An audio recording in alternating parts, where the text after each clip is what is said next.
Hello, I'm Master Firefighter Tim Beatty with Montgomery County Fire and Rescue, Swiftwater Rescue at 30 on the B shift. Today we're at the United States Park Police hangar with Eagle 1 behind us.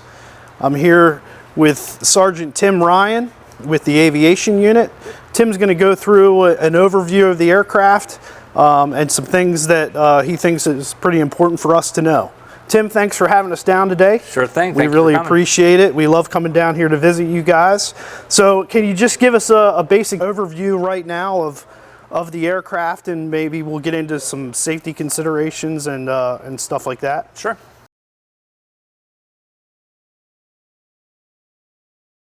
Tim, can you tell us a little bit about the history of the Park Police Aviation Unit and what kind of calls you guys respond to? Sure. So the Park Police Aviation Unit was founded in 1973.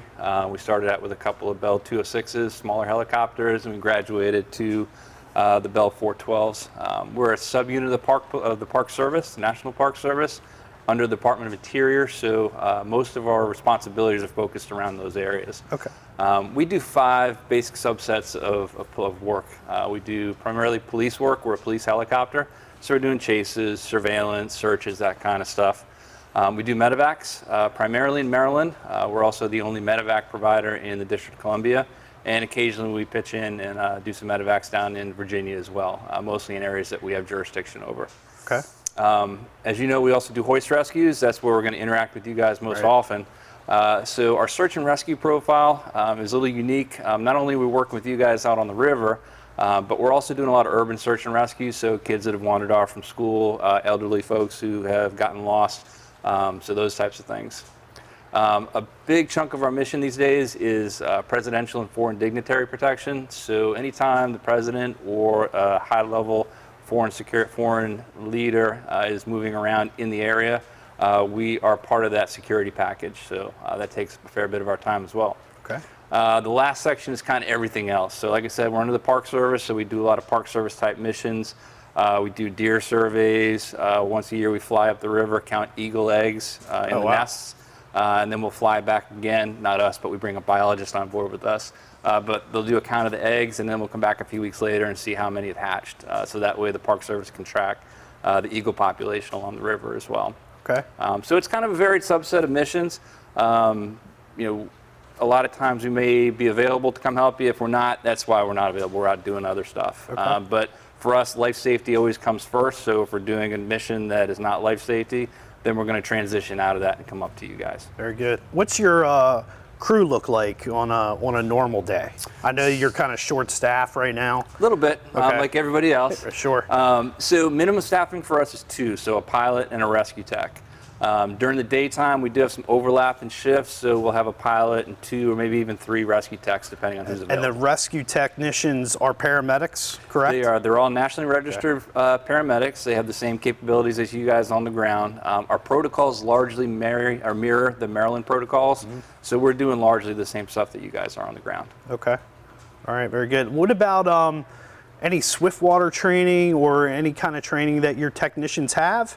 Yeah, so the rescue techs go through a pretty extensive bit of training before they're cut loose here. Okay. So in addition to being nationally registered paramedics, they go through Swiftwater training, high angle and low angle rescue training. They're all tactical medics, so we go through the COMTOMS program for that, in addition to just aviation specific training. So they have a wide breadth of skills and experience to bring to the table. All right. Now I know in the past we've responded to incidents with you guys on the river, and you have lowered the technician down and made the rescue. You guys train for those hoists. Your technicians are on the cable, they're going down. I think you were actually on a call with a kayaker not too long ago, just south of the breaks. Yep. And we're actually there before we got there and made the rescue and got the patient out of there. So that's something you guys train for on a daily basis, right? Absolutely, absolutely. Okay. So we can do, we've got a lot of options at our disposal. So if we get up there and the patient is in a spot where either the boats can't get to or we're up there early for some reason, we can actively deploy our own people and make the rescue. Most often what's going to happen though is you guys are going to be there first. You guys are going to find the patient.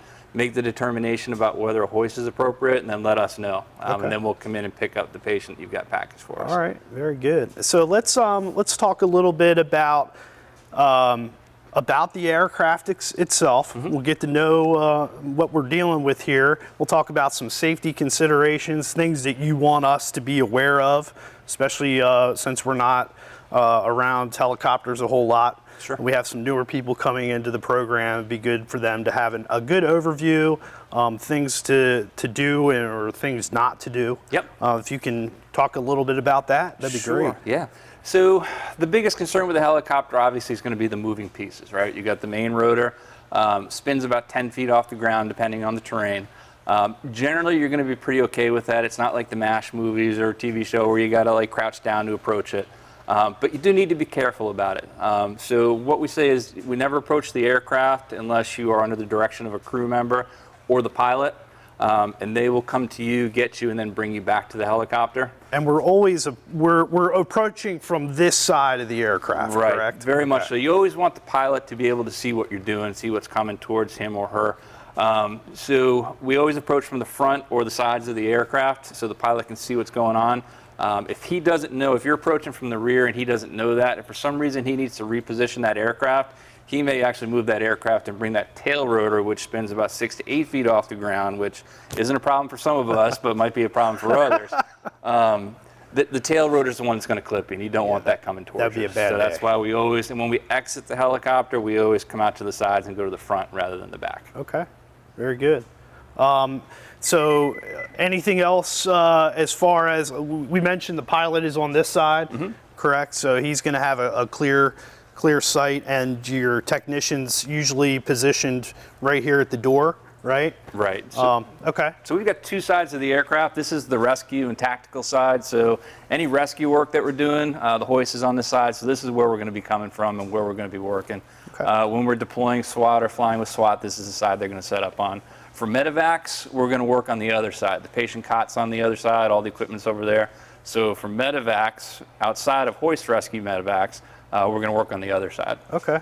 Talk a little bit while we're here, and I'm looking at the hoist. What's the capability of the hoist? Our weight limit on that, and so the weight limit 600 pounds. Yeah, still? so it used to be 600 pounds. That Okay. was the guidance from the manufacturer. The manufacturer changed that guidance a few years ago, and it is a little bit variable based on the weather. But we go with the lower one for safety. So the operating limit now is 500 pounds. Okay. So that limit is not on the cable itself. Cable's good to about 10,000 pounds, something like that. It's that elbow that comes out that supports the mount there. That's limited to 500. Okay. Now, capability of range. What is your range on this helicopter? As far as how far can you go? How much time? Like if you're doing a search with us, how much time can we expect to have you in the air? That type of thing. So range is pretty significant. We can get all the way out to Shenandoah, do a hoist out in Shenandoah, and then turn around and come back without having to refuel. So about 2 hours really is about what we can do before we have to come back and refuel. Okay. So if we're in the middle of a search and it's going long, we'll just break off, come back, refuel, and then we come right back. You have other places in between that you can fuel up. Can you fuel up at a municipal airport? Yeah, really, we can refuel anywhere. Okay. In this area, we would come back here, but when we go out to Shenandoah, we're hitting whatever's out there, Right. whatever's available. Okay. All right, very good. Is there anything else safety-wise that you would like our personnel to know? So, like I said, the rotors are the big one. That's really what you got to worry about. In terms of approaching the helicopter, if we're down, if we have a hard landing, if we're in the water, something like that, if you need to get us out or if we need you to get us out, just doors open, just down and slide back. Okay. If for some reason these doors won't open, if they've been disabled for some reason, you can peel about this weather stripping here, and these windows will come right out. So that's the easiest way to access this. Okay. Anything specific? I know it's pretty in depth, but if the pilot were to be injured, is there a way to get that seat down?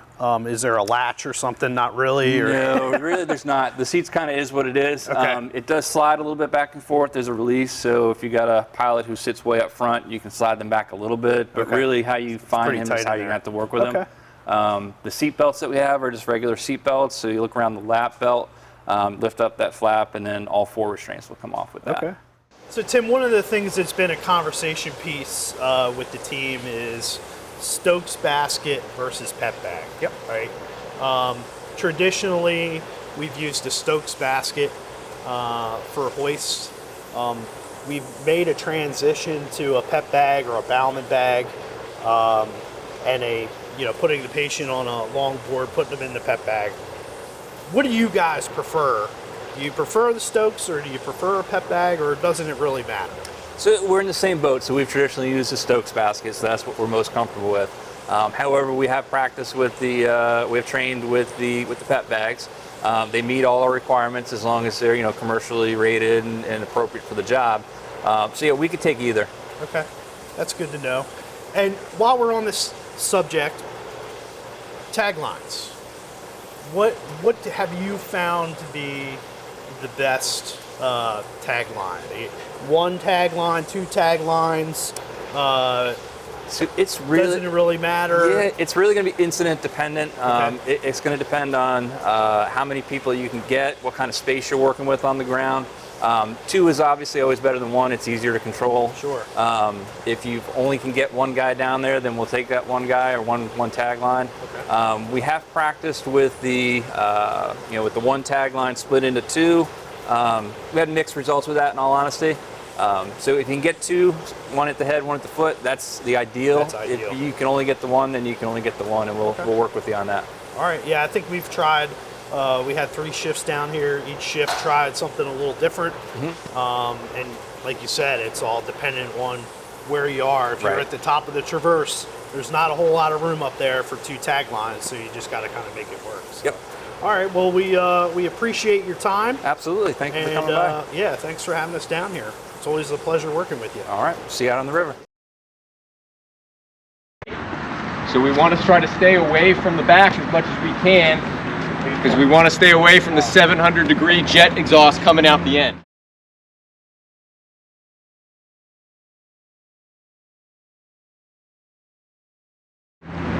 We also want to stay away from the tail rotor, make sure it doesn't hit anything, right?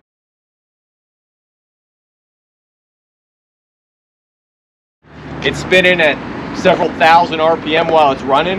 It's going to be going so fast it's practically invisible. Even with those high vis markings on, it's going to be practically invisible. So we don't want to be anywhere near it. Anytime the helicopter's on the ground, we like to say, basically, don't pass this door, right? We don't want to go anywhere near that tail at all. We have 1 cot set up already. We have another cot in the tail that I could put and configure right here for a second victim. On the day, we like to staff it with 2, but depending on our staffing, there's no shortage of cops in the country, right? Right. Depending on the staffing, it could be just 1 of us. We fly with everything that we have for a normal rescue, right? So we have the Coast Guard basket folded up here, the JP, the penetrators on the other side. We keep our bridles set up here so that we're ready to configure with anyone who's got a Stokes litter itself. What do you prefer, pep or Stokes? Either one, whatever, it doesn't matter. They'll both do the job. Once we get in, we hook them into the cabin here with one of these blue straps, lock them into the cabin, disconnect the hook, close the door, and then fly off. Now let's say for some reason we can't get them into the cabin, it's just not working. The guy had a few extra Big Macs that day and I can't move them into the cabin by myself. A option is we'll go ahead and leave them outside the cabin here. We'll tether them to the aircraft, but we'll leave them outside, fly to a position, land it, and either someone on the ground or Ryan will shut down and come help me put them in the aircraft, start up again, and then we'll go to wherever we need to take them to. So we have 250 feet of usable cable in there, and it's rated to 600 pounds, but that's a rating on this arm, not the hook or the cable itself. I think the cable is brake tested to something like 3,000 pounds. But it's just a tensionless hitch in there, right? So it's just extra cable that's wrapped on the spool. So it only lets us go out to about 250 feet.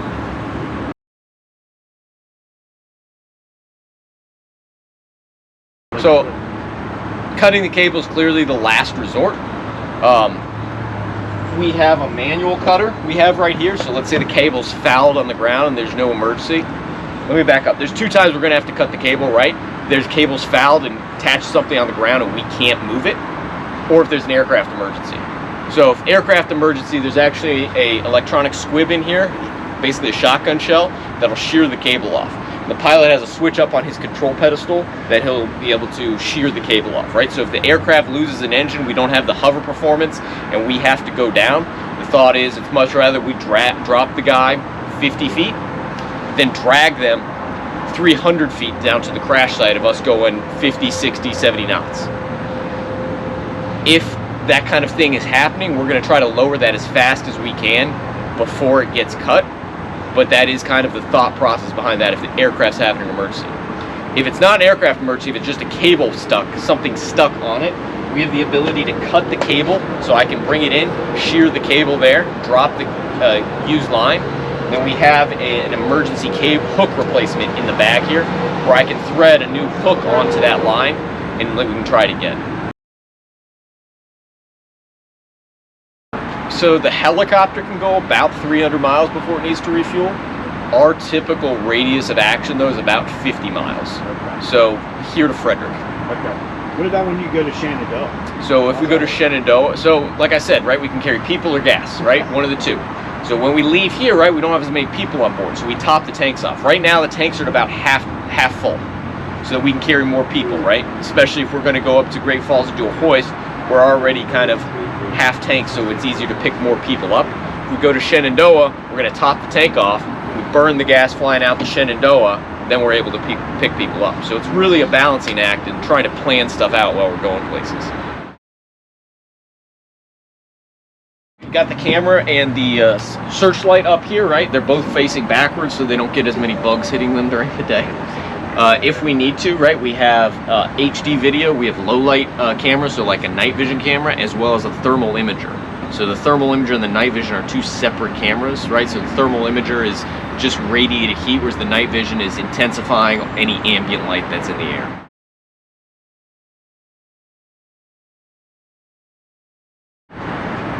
We're able to see, it's just like kind of some of the videos you might see on, say, like a helicopter gunship camera. It's very similar to that capability, but some of the things that do limit us, right, are trees and foliage, right? So even though we can see through a lot of that thin grass and maybe some tree branches, especially during the summertime right now with that heavy foliage on the trees, it's very difficult to see through any of that.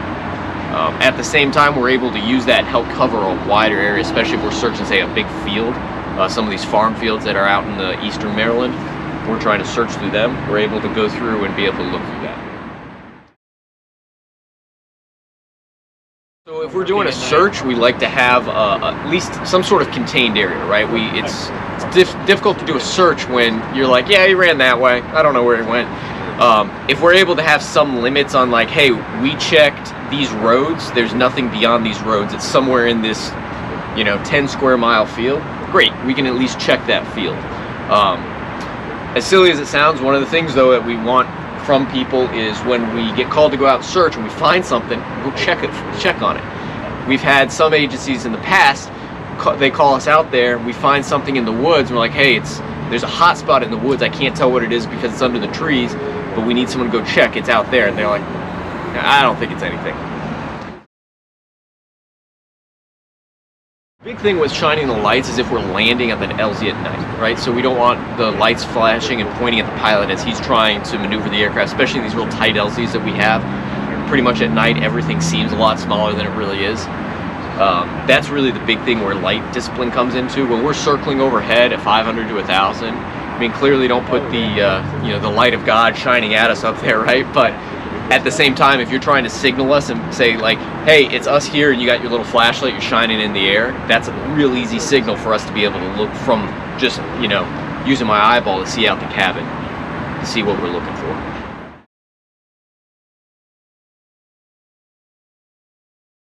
We pull it out of the bag.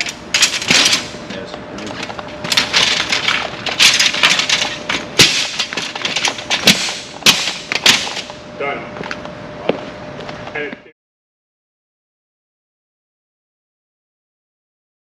Get them out. We'll take it apart on the helipad itself, right? So it folds down in itself. It's spring-loaded.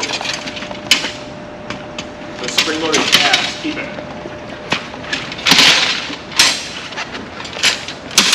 So it's in a bag in the helicopter like that. That's how it goes in the bag.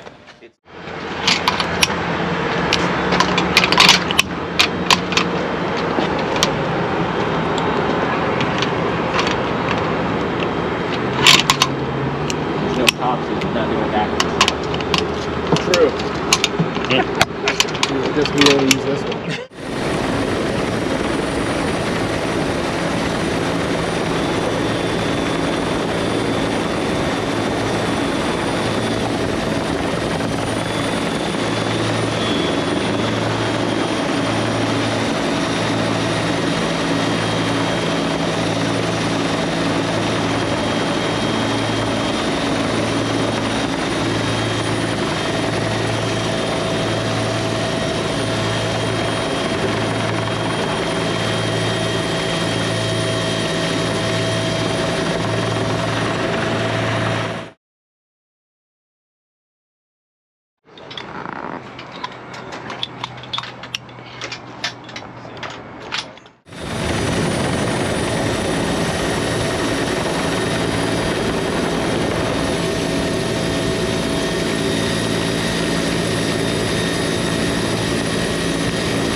straddle it.